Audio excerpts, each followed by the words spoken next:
Agora sim. Oi! Estamos ao vivo. Boa tarde para todo mundo que está aí assistindo a gente. Hoje vai ser uma live de macumba. E eu já vim preparado, ó, vim de esquerda. Ó, Já vim de vela de esquerda já. eu tô aqui no meu Xangô. A vela é de esquerda e a mesa é de malandro, ó. É, É certo, todo o povo da esquerda. Então, mais uma live hoje, a penúltima da semana. Amanhã teremos uma live sobre tarô com a Pri Ferraz do do Diário da Bruxa. E hoje quem nós temos? David Dias. Exatamente, vamos ter um bate-papo hoje com o David Dias, que é o dirigente espiritual Da casa Pai João de João de Angola. Angola. Isso aí. Ele ainda não chegou, a galera ainda tá começando chegando. a chegar, vamos ver quem vem, quem vai. Enfim, vamos conversando sobre isso por enquanto. Bom, é uma casa que fica na Vila Prudente, é uma casa muito legal, ele segue a Umbanda Sagrada, pra quem ainda não conhece o David Dias, segue ele aí nas redes sociais, que ele faz um trabalho bem bonito, com ervas, com a Umbanda Sagrada, com a linha com o seu Zé Pilintra, ele tem... Ah, chegou.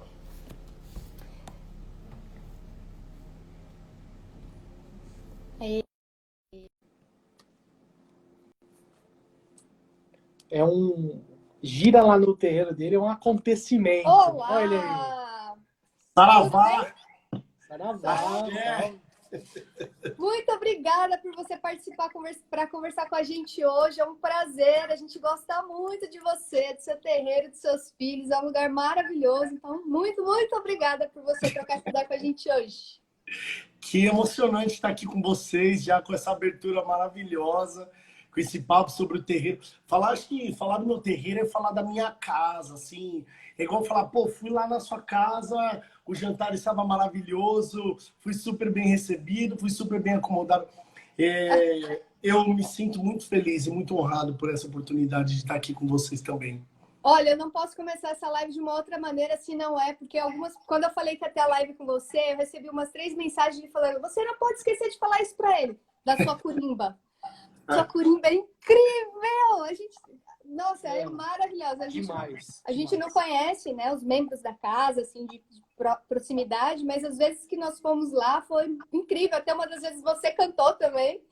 Nossa, é muito emocionante, é muito intenso, né? Você é uma pessoa muito intensa e leva isso para os filhos, para o trabalho, é muito legal.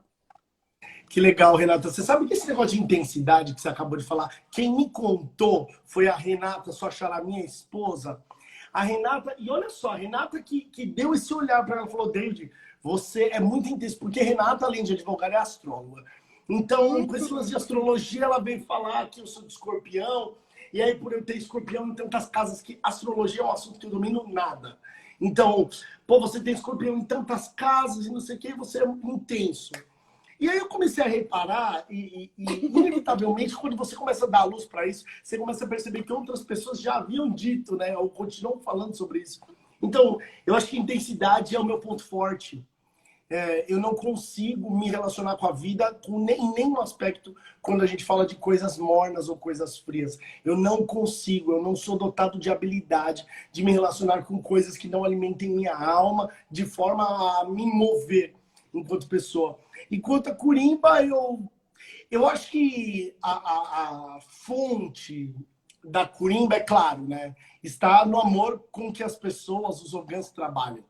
Mas eu acho que a gente vive um negócio relacionado à paixão, ao encanto da Umbanda. Isso está muito entregue à música também. A música é um orixá, e esse orixá é muito bem cultuado dentro do terreiro a partir dessas nossas ações. Então, já quero deixar aqui um axé, um saravá à Aliane, ao Davi, ao Diogo Pastro, ao Guilherme, ao Nicolas, ao Caioan. Essa é a turma que, a Sabrina, é a turma que dá base aí para essa Curimba. Inclusive, acabou de entrar aqui a Lari. A Larissa também é quase nossa filha de santo, de tanto que ela tá por lá também, participando da Curimba. Eu acho que não dá pra gente cultuar um Deus que não saiba cantar nem dançar. Total, total. E também uma coisa muito característica de quando a gente vai no Pai João de Angola são as suas preleções. Nossa, a primeira vez que eu fui, eu fiquei lá, falei, gente, É tipo uma igreja evangélica legal, tipo... Quando terminou... Porque normalmente, desculpa te cortar, mas em geral, assim, até então, antes de eu conhecer a Umbanda Sagrada, que é o que a gente segue, enfim, os terreiros que eu conheci depois, as Umbandas que eu fui antes, não tinha pré-eleção. Então, quando eu comecei a frequentar, eu nem sabia o que era gira, o que era a linha de trabalho, o que era orixá, eu só sentava e passava com guia. E esse trabalho que você faz e que muitos dirigentes estão fazendo agora é muito importante, que é trazer a conscientização e explicar tudo o que vai acontecer, o que está acontecendo. De uma forma muito carismática, né? Com direito a um tapão na tabaque, subiu no toco, mas colocou o coração ali e dava pra gente sentir aquilo que você estava falando. A intensidade. A intensidade que já foi dita. É algo único mesmo. Muito lindo ver o coração que você coloca no trabalho. André, Renata, eu acho que olhar para a Umbanda hoje, sem olhar para estudo, conhecimento e esclarecimento, não é olhar para a Umbanda. Acho que a Umbanda hoje assim como tantas questões que estão acontecendo e urgentes na sociedade, a Umbanda é mais um fator, mais um aspecto que implica em explicar, principalmente aqueles que vêm ao nosso terreiro. Um umbandista, ele não tem a proposta conversionista nem proselitista de trazer outras pessoas. Então, jamais você vai ver um umbandista na rua puxando alguém. Olha, você não quer vir aqui conhecer a minha igreja. Mas aqueles que, por livre e espontânea vontade, entram, eles são, no mínimo, obrigados. Eles são, no mínimo, obrigados a conhecer da nossa estrutura, a conhecer da nossa cultura. Então, eu acho que quando a gente está ali frente à Umbanda, é inevitável falar um pouco do que vai acontecer, é inevitável contar como aquilo acontece, é inevitável dizer às pessoas, olha, não basta você rezar se você não estiver disposto a mudar de vida.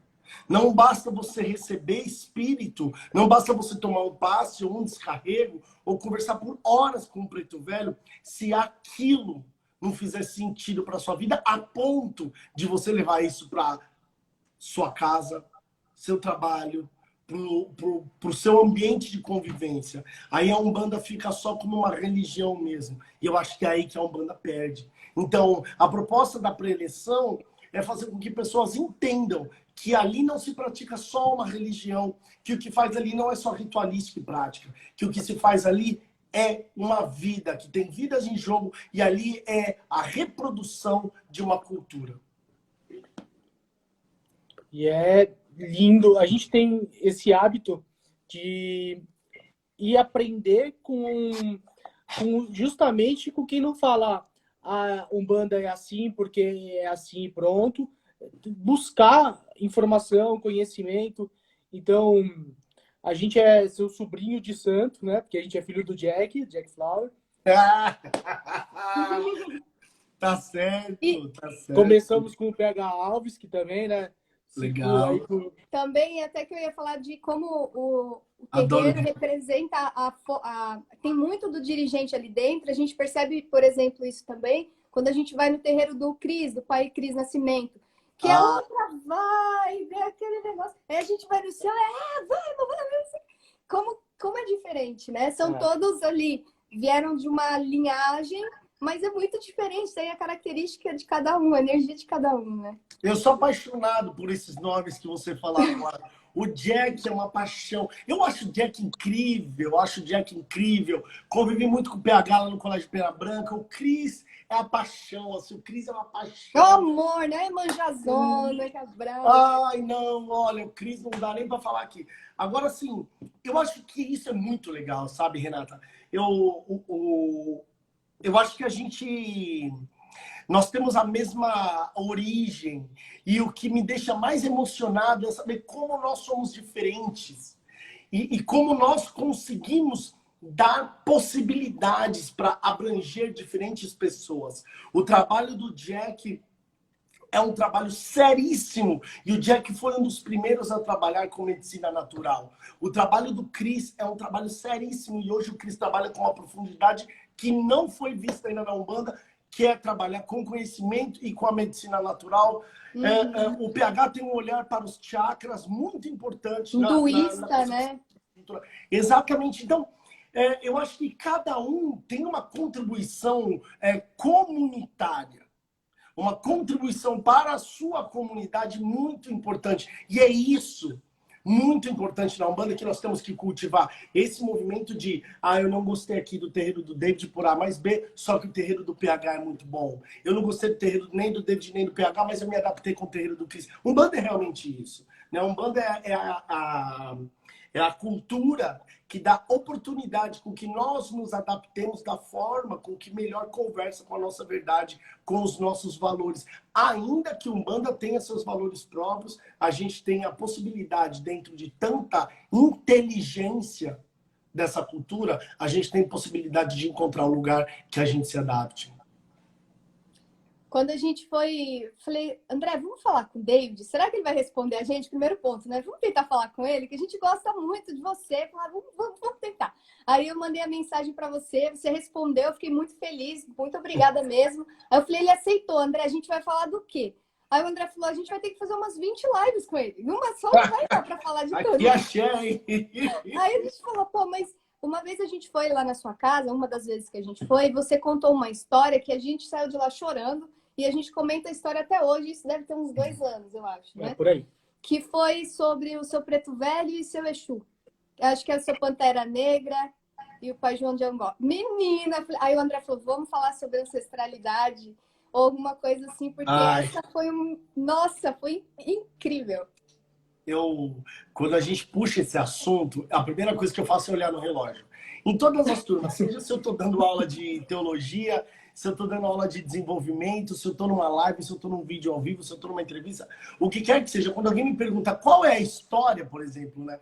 Qual é a história do Pai João de Angola? A primeira coisa eu olho no relógio porque é algo que eu me deleito em falar, e eu vou falando, eu vou contando. E é uma delícia ouvir. Nossa, foi... É mesmo que contar uma história da minha família. Então, eu tive muita sorte, eu sou uma pessoa de muita sorte. Eu conheci um amigo meu, eu tenho um amigo, né, de muitos anos, que ele dizia, David, se eu for daqui até a Bahia de joelho, eu não agradeço. E eu costumo repetir a mesma frase, se eu for daqui até Angola, ajoelhado, eu não agradeço a sorte que eu tive na vida de conhecer pessoas que eu conheci, de passar por vidas que eu passei e por ter hoje esses que me acompanham e sempre me acompanharam. Pai João de Angola é um deles. Então, a minha ancestralidade é visível, né? E mesmo se não fosse visível, seria perceptível na minha fala. Eu carrego uma ancestralidade negra. Eu, sendo negro, trago essa ancestralidade negra comigo e cada vez mais forte.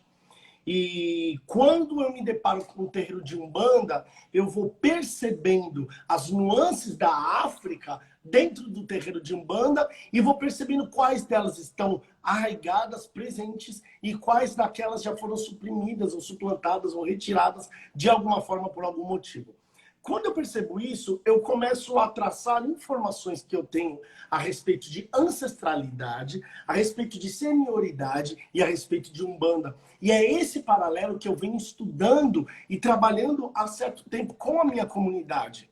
Quando eu trago ancestralidade dentro do terreiro de Umbanda, é inevitável e impossível se não falar também de ancestralidade na nossa vida social. Então, a minha ancestralidade e a ancestralidade da Umbanda estão ligadas à cultura africana. Então, assim, quando eu paro... E aí, quando eu paro e percebo que eu sou filho de um preto velho, um ex-escravizado que esteve vindo de Angola, da costa, da beira-mar de Angola, para Minas Gerais, eu começo a perceber como que está ligada toda essa informação ao meu terreiro. Eu quero deixar muito bem colocado aqui que eu sou sacerdote de Umbanda, eu sou ministro religioso, e isso me dá o dote de falar pela religião. Então, quando eu não falo só pela minha comunidade, eu falo pela Umbanda, de um modo geral. Contudo, é inevitável com que essa fala não consiga abranger todas as práticas, valores e conceitos de outras comunidades. Então, você vai inevitavelmente encontrar comunidades com valores mais espíritas. Ou seja, são comunidades que valorizam uma outra cultura, senão a cultura africana, a cultura de pretos velhos, enfim. E aí cada um se identifica, como eu falei no começo, cada um se identifica com uma forma de trabalho. Acho que o ponto crucial é entender que Pai João de Angola, eu não vou conseguir contar a história inteira aqui, porque né, eu tô tentando contar e eu tô olhando no relógio. Né? O Instagram não me deixa à vontade com esse tempo. O Pai João de Angola é um negro que foi um dos primeiros a chegar aqui no processo escravagista no Brasil. E ele está para Angola, assim como no processo de escravidão ele veio para Minas Gerais.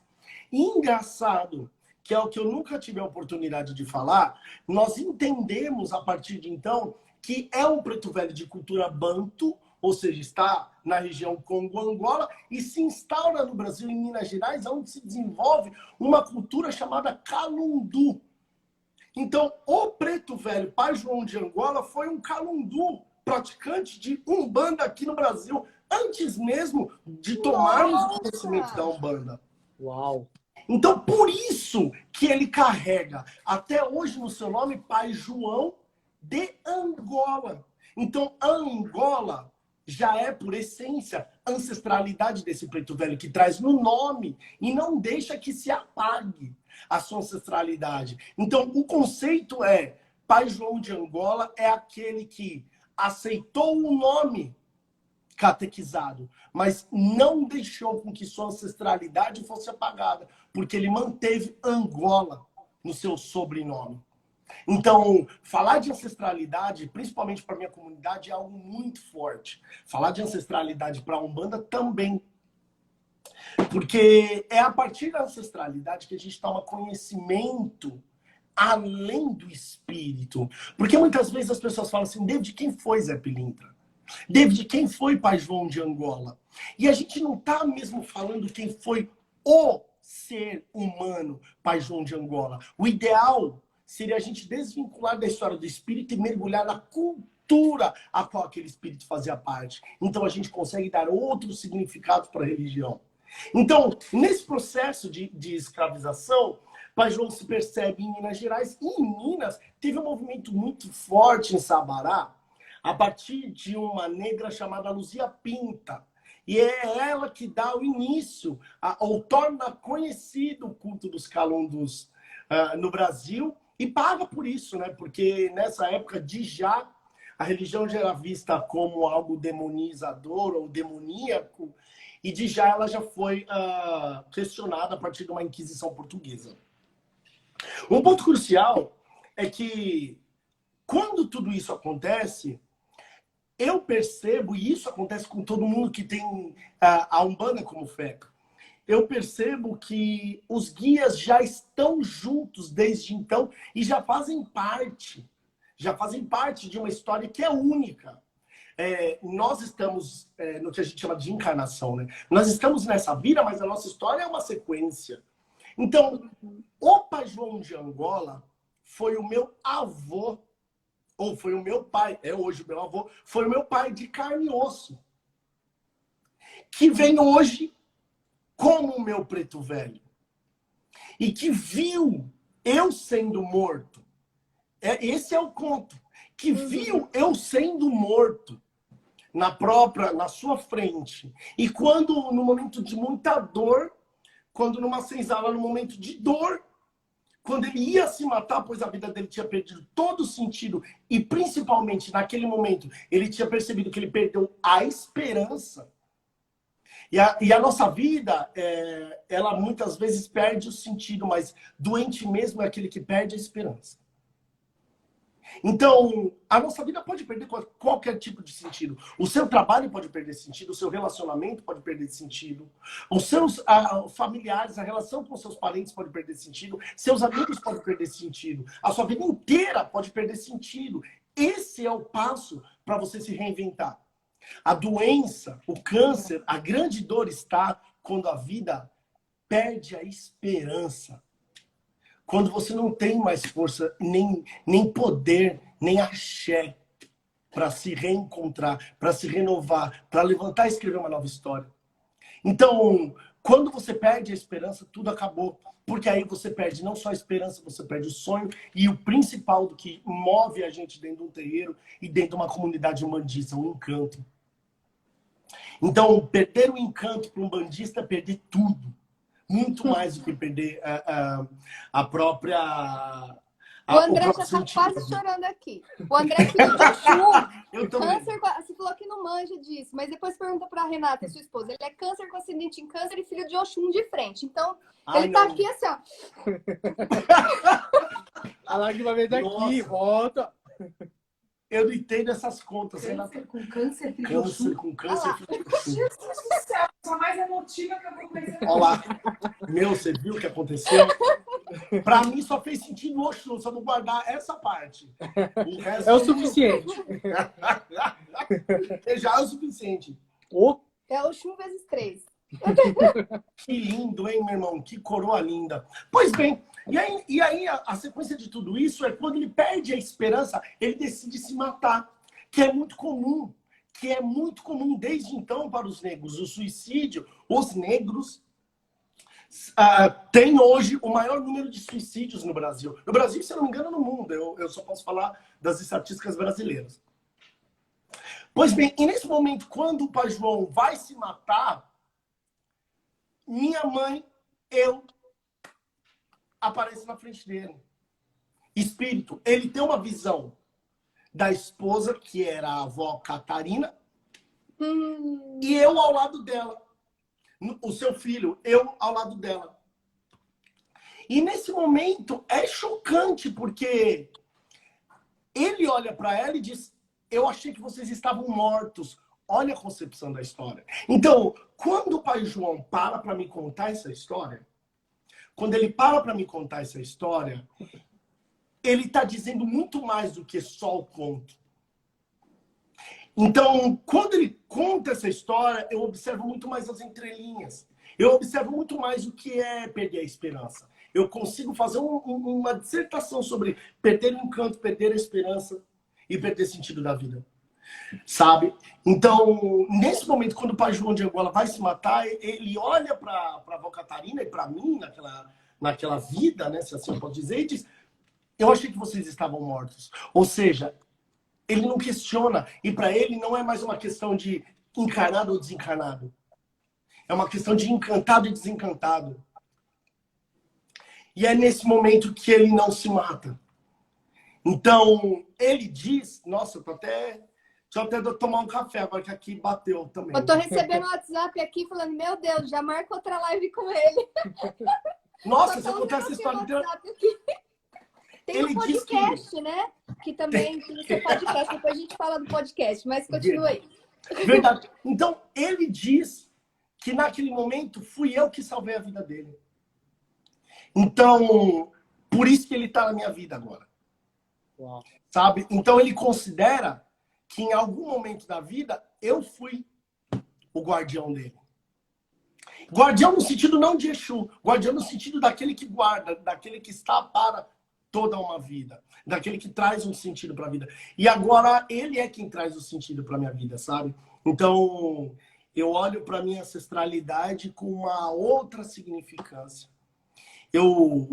Um dia, eu já prometi isso, acho que umas 10 lives. Um dia eu vou contar a história do começo ao fim dessa trajetória, que é muito marcante, e eu não sei se eu tenho condições de escrever um livro sobre isso.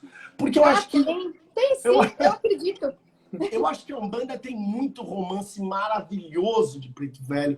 Tem muita coisa legal de Preto Velho. O próprio Rubens Saraceno escreveu muita coisa bacana. O Matuca, que é um amigo meu agora, que lançou agora pela Livros de Umbanda, também lançou um romance de Exu e está escrevendo uma obra de Preto Velho muito legal.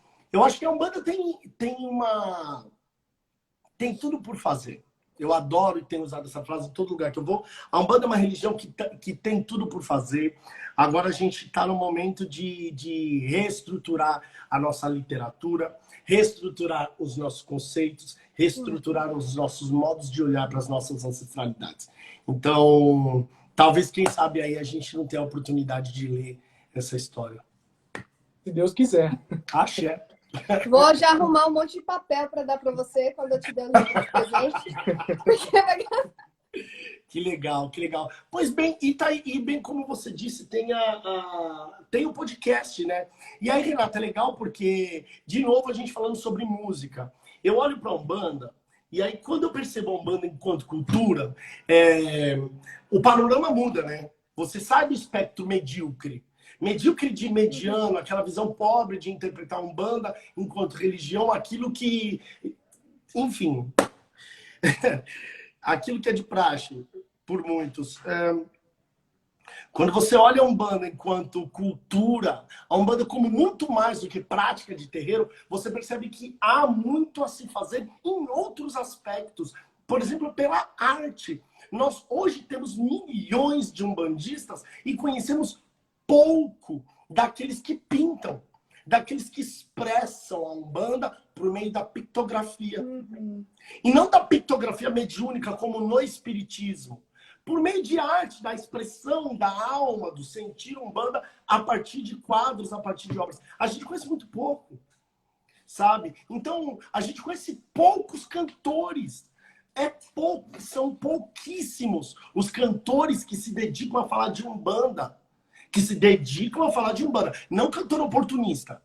Que encontra, por exemplo, tá na moda Iemanjá, vamos fazer a música de Iemanjá? Igual agora eu vejo, nossa, não, tem coisa que não aguento. Agora eu vi Pode assim. falar, a gente não liga. A gente gosta. Agora eu vi assim, vi uma loja de tapete de capacho. Vendem um capacho escrito Fogo nos Racistas. Eu falei, nossa, tá na moda mesmo esse negócio, né? E aí eu falei, deixa eu entrar no site para ver qual que é a proposta dessa empresa. E aí eu percebo que é uma empresa de oportunidades, é um oportunismo querer falar da luta dos negros, porque não há um trabalho sobre isso. E há um produto que ele fez aproveitando para vender agora, que está todo mundo gritando. Saca? Então, quando a gente transcende o oportunismo, a gente tem dificuldade de entender, de encontrar bons nomes da cultura popular, falando de arte, falando de Umbanda, falando de música de verdade. Para ser bem sincero, na última edição do Aronda Podcast, eu toquei um rapper chamado Thiago El Ninho, que desde o começo da sua obra, ele desenvolve raps de Umbanda. Mas, olha, é importante deixar muito bem colocado aqui. A riqueza da Umbanda é tamanha que raps de Umbanda não são proselitistas como, por exemplo, raps gospel, que fala de religião. Não é disso que eu tô falando. Então, eu vou fazer agora um rap que fala de preto velho, de terreiro e de Obaluayê. Agora eu vou fazer... Não, a gente tá falando de uma cultura e isso não quer dizer somente sobre a prática de terreiro. Então, é um universo de coisas e isso que é bonito, saca? Então, quando eu noto que nós estamos deficientes, que há um déficit de informação cultural dentro da religião, eu penso em música, porque é uma das minhas raízes. Música é a minha raiz, eu sou DJ. Então, eu olho para tudo isso e falo, cara, eu acho que dá para atrelar os meus dois valores. E aí eu monto uma síntese disso e é aí que nasce o Aronda Podcast. Com o Aronda Podcast, eu tenho a oportunidade de tocar cantores, compositores, que falam de Umbanda, que interpretam músicas de Umbanda, que compõem músicas de Umbanda, e ao mesmo tempo eu tenho a oportunidade de desenvolver um tema, desenvolver um assunto lá. E aí eu junto, sabe aquele clichê, né? Eu junto o útil ao agradável, né? Já vou te recomendar duas artistas aí. Manda. Que são amigas minhas que cantam e tocam e falam de Umbanda e são maravilhosas. Já vou mandar para você lá depois para você dar uma olhada. Isso é muito legal. Porque vamos não tem falar isso. o nome delas. Qual que é o nome delas? É a Nayara Rocha e a Stephanie Fontanelli. Elas são incríveis. Depois eu mando para você dar uma olhada. Inclusive, a Nayara já estava até falando para mim, ela tem um disco pronto e ela está buscando justamente tentar viabilizar isso, porque ninguém quer investir. Isso é muito absurdo, assim. E Nem me fala. Nayara, eu tenho um recado para você, Nayara. segue em frente com o seu talento. Eles podem não abrir as portas para você, mas o seu talento ninguém te tira. Cedo ou tarde, você não vai encontrar a pessoa. Cedo ou tarde, a pessoa vai te encontrar. Isso, a gente está falando da pessoa certa. Então, Nayara, não desista disso. Vá atrás e não para. É isso aí. É. O que você tá anotando aí, André? Já estou anotando aqui os links que eu vou colocar no post. Depois a gente coloca esse episódio, a gente coloca lá no casadeautocuradores.com.br. Que é e um aí blog... coloco... Só pra falar o que é, que é um blog comunitário que a gente tem. Então, quem quer escrever, quem quer colocar música, que é o caso da Stephanie, da Nayara.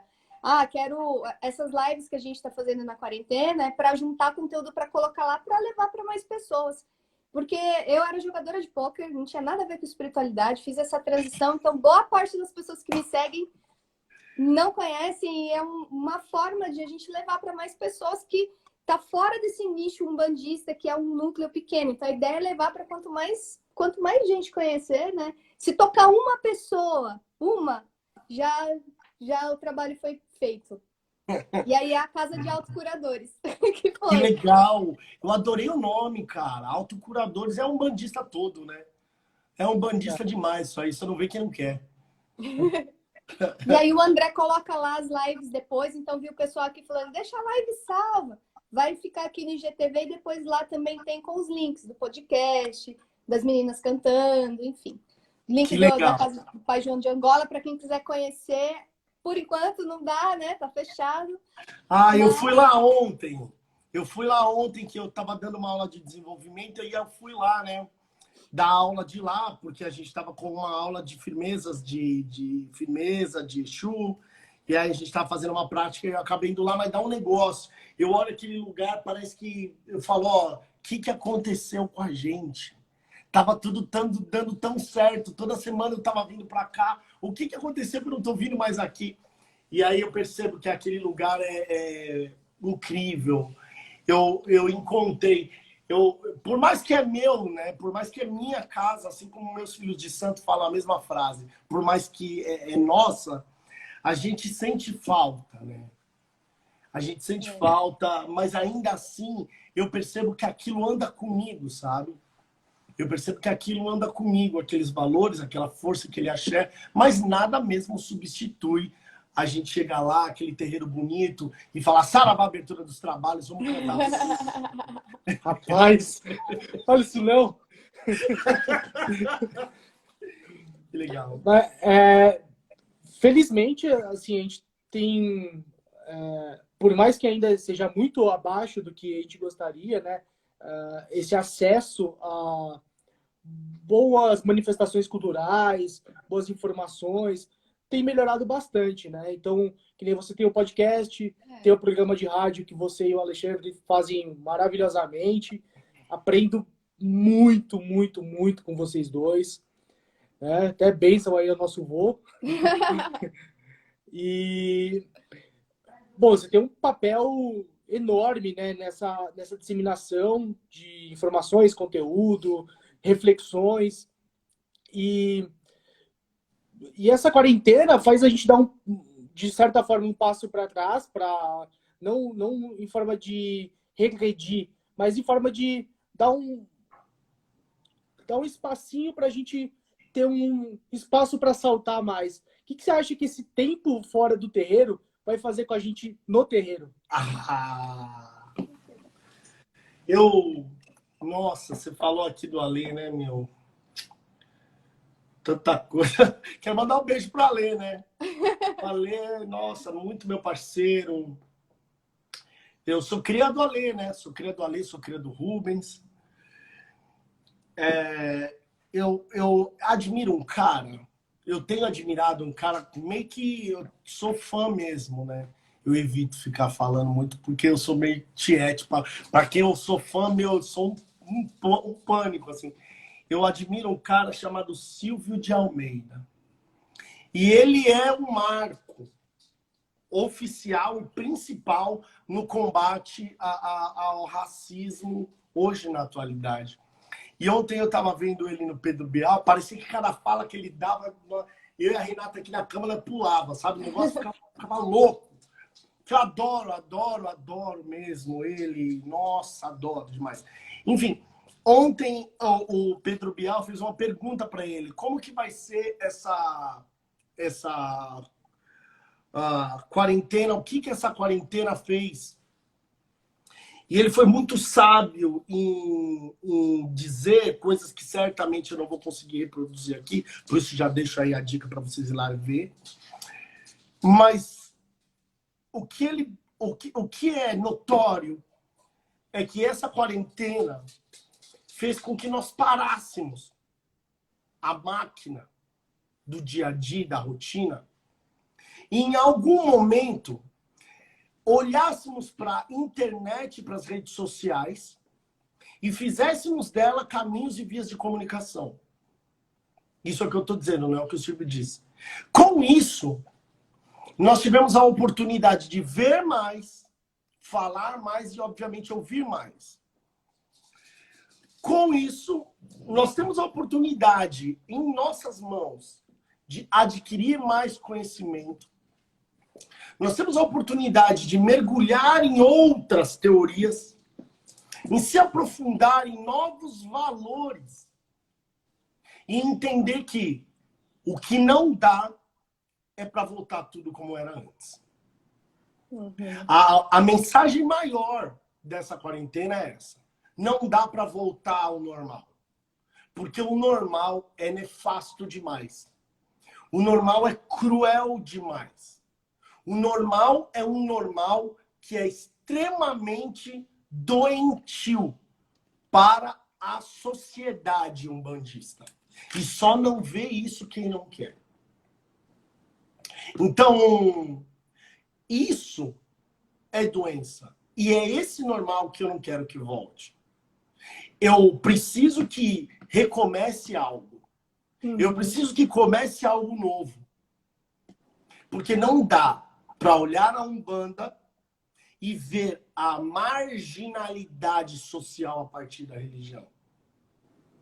Não dá para ser de Umbanda e ser excluído por outros de outras religiões. Não dá, assim, não dá. Não dá mais para olhar a Umbanda nem como religião. Não dá mais para olhar a Umbanda e beber de fontes do espiritismo. E beber de fontes que não são majoritariamente, ou, melhor dizendo, propriamente da Umbanda. Não dá. Então, são esses os valores que essa quarentena veio trazer. Não dá para voltar ao normal. O que a gente precisa é criar um novo normal e que esse normal compactue com os valores da Umbanda. E não com os valores do catolicismo, com valores do espiritismo e até com valores do candomblé. Uma coisa que a gente fala, que a gente ouve bastante é: qual que é a sua religião? Se tem religião, que eu sou espírita. Que não assume, não, sou umbandista. É diferente, é outra religião. Espiritismo é uma, Umbanda é outra. Então, às vezes, até o próprio umbandista, e eu não vou negar, fui assim. Eu fiquei mais de um ano frequentando a Umbanda e eu tinha medo de falar. Por quê? Porque eu venho de uma família que é preconceituosa com a religião. Porque na frente da casa da minha mãe, quando eu era pequena, tinha, eu não sei nem dizer se era candomblé, umbanda, eu não sei dizer o que era, mas eles faziam... Enfim, faziam um sacrifício animal e aí, como eu era criança, eu não entendi. Falava, aquilo lá é ruim, tá fazendo mal para as pessoas. E as pessoas não sei o quê. Então, eu cresci com aquilo e quebrei o preconceito quando eu fui numa casa e entendi como era. E a ignorância não é uma bênção. Porque a partir do conhecimento quebra muitas barreiras. E foi o que aconteceu comigo. A partir do conhecimento do que é a Umbanda, foi esse processo de me reconhecer dentro da religião. E eu acredito que é esse trabalho que a gente tem que fazer, quem é um bandista. Primeiro ponto, se assumir, entender da religião, vamos levar essa bandeira, sabe? Espalhar. Não sei se você vê dessa maneira, enfim, é a minha maneira de enxergar isso. Que medo! Não, Renata, eu tô te ouvindo. É um diálogo aqui, eu tô te ouvindo. Por favor, continue. Por favor, continue. Não, mas é o que eu acredito muito e eu me vejo nisso. Eu fui uma pessoa que eu tinha preconceito por não conhecer. assim que eu me abri para conhecer e entender o fundamento da religião, eu me apaixonei e cada dia é um novo, porque nós acreditamos em diversas fontes, né? E acho que uma do que nós cultuamos é a evolução, que é o trono da evolução, ou seja, a Umbanda está viva, ela é uma religião que é constante, não é que ele acabou, é assim. E, enfim, isso como uma boa filha de Oxóssi, eu gosto de conhecer cada vez mais, ir, e a Umbanda me dá essa oportunidade, sabe? Então, eu sou apaixonada hoje por essa religião, não tenho vergonha de assumir e de falar e explicar para as pessoas que não conhecem o que é a Umbanda para mim. Acabou, falei. Tá ótimo. Tá ótimo. Você sabe que em 2013 houve um movimento chamado Quem é de Axé diz que é. E ele foi um movimento procedido de um outro movimento chamado Chega, dirigido por lideranças umbandistas. E esse movimento costumava dizer muito sobre aqueles que eram umbandistas e se intitulavam espíritas. Por quê? Primeiro, porque nas estruturas das quais eles faziam parte, eles aprenderam dessa forma. Uhum. Entende? Então, houve esse movimento para que nós pudéssemos criar ou ampliar a identidade do praticante de Umbanda, vou colocar assim, do umbandista, enfim. Mas o principal não está só tomarmos o conhecimento da Umbanda. O principal está em entender quais são os valores da Umbanda. Vivenciar isso, né? No seu dia a dia. Olha só, vivenciar não basta. Porque muitos praticam e não pensam. Se a gente pensar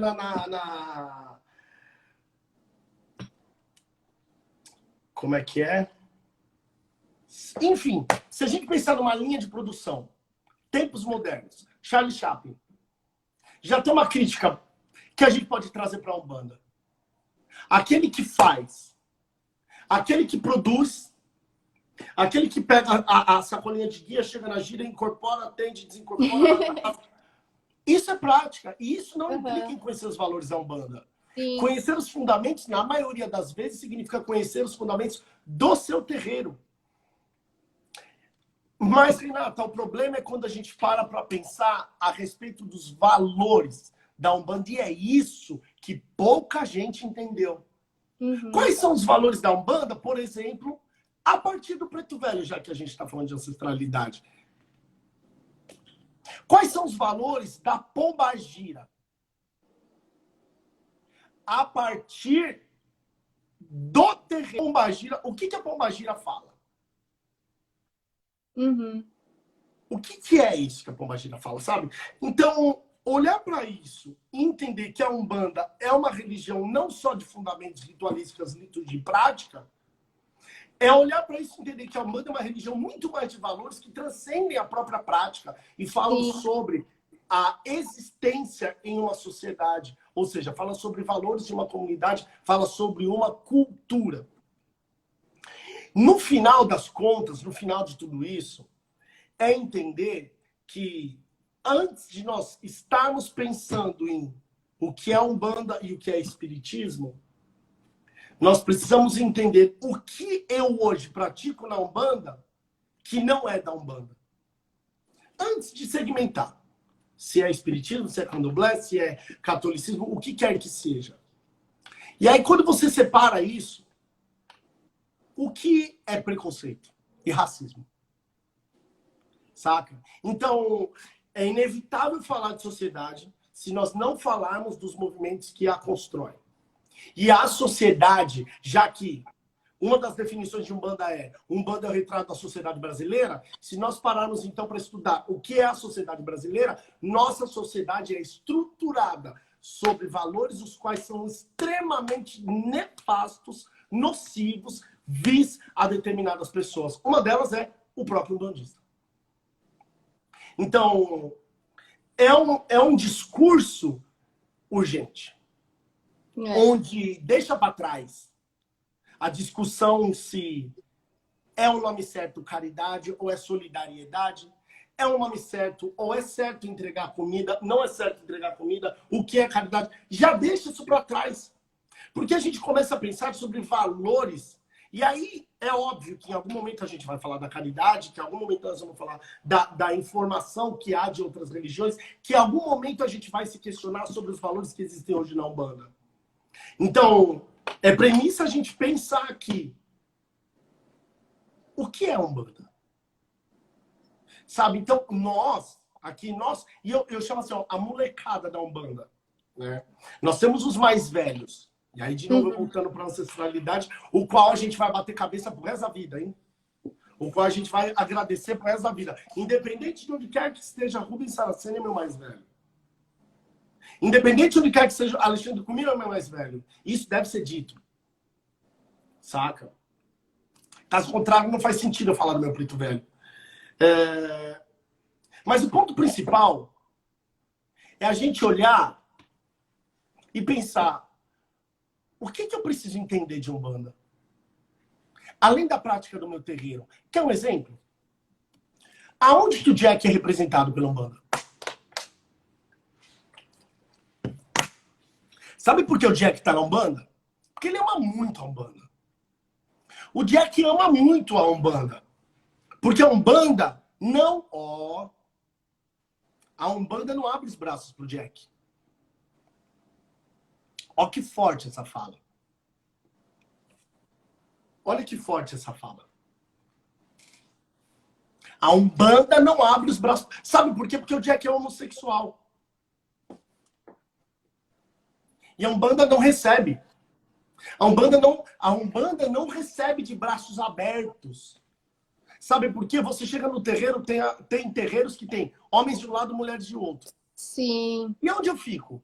Eu que sou transexual, por exemplo. Não eu, mas acabei de ver aqui o Boro, que é um sacerdote de Umbanda. Ele vai pra onde? Quando você chega no terreiro e fala assim, homens de calça e mulher de saia, você põe o quê? Mulher, pano de cabeça, homem de filar. O que você põe? Sim. Percebe? Como ele ama, tem que amar Total. muito. Que ele não se enxerga. Ele não se enxerga. Ó, hoje a gente chama preto velho ou preta velha. Ah, mas não tem a linha dos homossexuais? O povo vai dar risada. Nesse momento, alguém pode ter rido disso. Porque o Jack sempre é visto como estranho. Entende essas coisas, cara? Entende como é disso que eu tô falando? E não, Até não... onde é visto, assim, em geral, que a Umbanda é a religião que mais acolhe. Mas mesmo assim... Como? Você... Exato! Sim. Exato! Acolhe? Será que acolhe? Será? Será que acolhe? Será que acolhe? Então, é urgente esse tipo de discussão para um sacerdote de Umbanda. O sacerdote de Umbanda é aquele que é dotado desse tipo de raciocínio. E não de, olha, eu sou perito em Ogum. Se você ver aqui, Ogum não é vela vermelha, é vela azul. Ou Ogum não é vela azul, é vela vermelha. Parceiro, levanta dessa cadeira, cara. Parece que criança. Não é escolinha dominical, não, mano. Nós estamos falando de coisa para adulto aqui. O Emicida fala uma frase, meu. Aliás, o Emicida também fala tanta coisa que eu vou falar para você, viu? Nós não viemos para fazer gol. Nós viemos para arrancar a trave. Um bandista é isso. Quando um bandista chega... O André você sabe. Você sabe. Um bandista chega no lugar, você sabe. Porque o pau quebra, o bicho pega.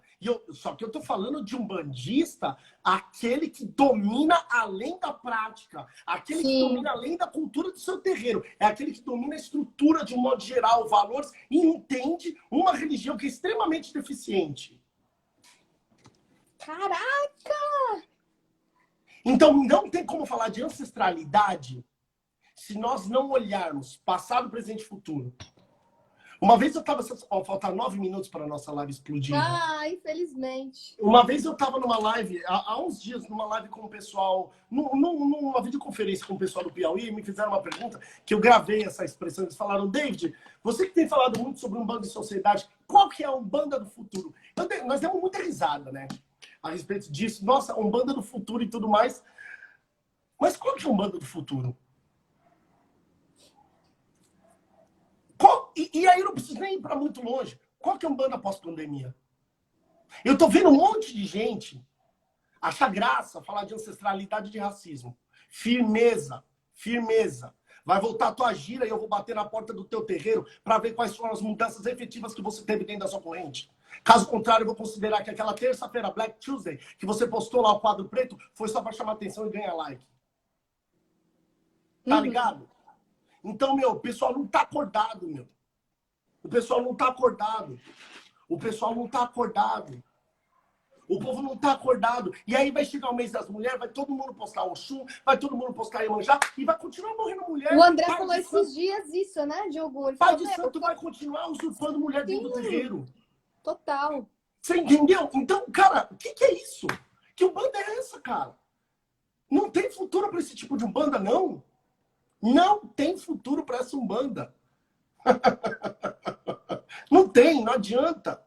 Não adianta. E é claro, aqui a gente está no movimento, é o que você falou. Eu vou trocar a palavra evolução, porque evolução também é um termo que muitas vezes parece que nós somos evoluídos em detrimento do outro que não é. Então, sim. Não foi dessa... então eu vou dizer, é um movimento de aprendizado. Nós estamos em um movimento de aprendizado Sim. aqui, que isso fala muito sobre 1908, para trás e para frente de 1908. Zélio Fernandino de Moraes, em 1908, funda a Umbanda. Zélio Fernandino de Moraes, em 1975, morre dizendo ser espírita de Umbanda. Ou é espírita ou é umbandista. Embora o Zélio não teve, e aí eu entendo isso, o Zélio não teve condições de pensar além daquela existência. O Zélio fez o que pôde e tá tudo certo. Aqui não é uma crítica a Zélio Fernandino de Moraes. Aliás, eu só tô aqui por causa dele. Sim. Contudo, é importante pensarmos. Zélio fez aquilo. E dali pra frente, nós vamos fazer o quê? Rubens fez o que fez. Mano, o Rubens arregaçou, velho. Mano, o Rubens... Nossa, pai do céu. O Rubens marcou um golaço. Mas e agora? Alexandre, e aí vou pensar no Comino, que tá vivo e continua escrevendo, e tá aí, ativa total. O Comino tá fazendo o que tá fazendo. E agora? Nós vamos esperar o Comino? Até quando? E vamos esperar o David? Até quando nós não vamos pôr a mão na massa? Sabe? Então, falar de ancestralidade é falar também de coparticipação. É entender que eu sou porque eles foram, mas eles só serão e continuarão sendo porque nós somos. Isso é ancestralidade. Na minha terra. E a ideia da Umbanda também, né? Não é um que faz, é todos juntos fazem. É a união também. E entender também que essa obra coletiva, que tem sido construída por todos, vai formar a próxima ancestralidade, né? Isso aqui que a gente constrói hoje, os próximos vão beber dessa fonte. Então, a gente quer que bebam da fonte de 1 a 2, ou de 500, 1000, 2000. Então, esse trabalho de formiguinha, essa casa de autocuradores, é importantíssima. Porque você dá voz, cara. Continue você dar esse projeto.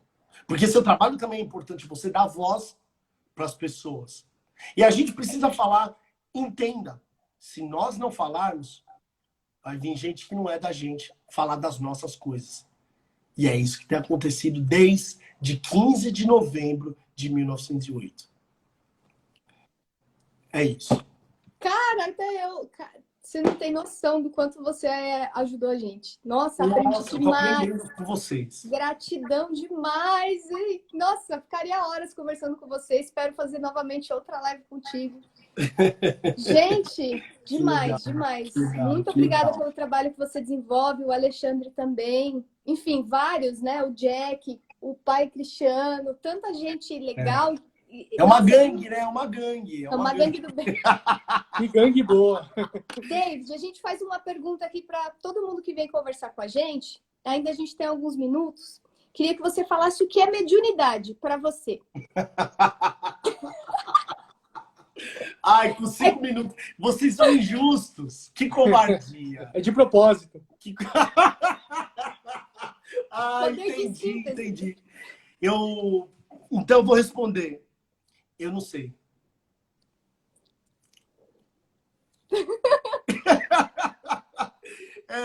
Se você vai me pegar com essa pergunta, eu vou te pegar com essa resposta. Eu acho que a gente está aprendendo. Eu espero poder definir mediunidade cada vez mais a partir da Umbanda. Mediunidade, quando a gente fala a partir da Umbanda, ainda é um desconhecido. O Ale escreveu um livro chamado Médium, Incorporação Não é Possessão, e eu escrevi o livro Incorporação na Umbanda, Médium de Terreiro. São assuntos que não terminaram. A gente não conseguiu esgotar o assunto, e eu ouso aqui, até mesmo falando da obra do meu mestre, eu ouso aqui dizer que nós ensaiamos o assunto. E ainda tem muito para se falar. Uau! A sua resposta evasiva nos trouxe mais perguntas do que uma conclusão. Isso é excelente. Isso é maravilhoso, cara. Maravilhoso. Nossa. O Ale tá presente aqui na live. Aliás, Ale, um beijo. O Ale, eu acho que é ele que tinha que estar aqui nessa live, não eu. Ele fala aqui, ó, somos xamã, médium é pouco. Você entendeu? Quando eu falo assim, você pergunta para Alexandre, porque, ó lá, é essa a definição. A gente é xamã, cara, a gente é macumbeiro. Então, talvez a gente não seja... Você quer saber mesmo? A gente não é médium, não, mano. A gente é macumbeiro. Que é outra coisa, é outra coisa. A gente é macumbeiro. Sabe por que médium é um conceito muito cravado, é um termo e um conceito muito cravado pelo Kardec, e o Kardec não se ligou o que vai fazer dentro do terreiro. O Kardec não se ligou, porque se ele visse a gente incorporar, se ele vê a gente incorporar, se o Kardec voltar agora, né? Louco. Se o Kardec voltar agora feito e chegar numa gira, ver a gente incorporar Exu, ver o Orixá no chão incorporado, ver o Ogum, ele vai falar, não, esses caras não são médios não, mano. Não, esquece que esses caras não são médios não, isso aí é outra coisa. E nós é outra coisa. Nós somos outra coisa. Uau. Adorei. Também. Nossa, incrível, incrível. Inclusive o Ale tá aí no chat, dá pra ver. Então, benção, avô. Bem sabor. Bom, temos 2 minutos. Putz, eu não tenho como te agradecer o suficiente 2 minutos. Imagina. Então fica o meu gratidão e muito obrigado, porque... Aprendemos muito nessa live e é muito bom ver você abordar assuntos com tanta intensidade e com a sua verdade, sabe? Uma verdade que é sua. Isso é um tapa na nossa cara e na nossa consciência. Até que ponto nós somos e estamos vivenciando a Umbanda no nosso dia a dia. Isso foi fantástico. Leve meu abraço ao Jack. Conversa toda. Leve meu beijo ao Jack e a todos da sua comunidade. Amo Prazer. vocês. Muito obrigado.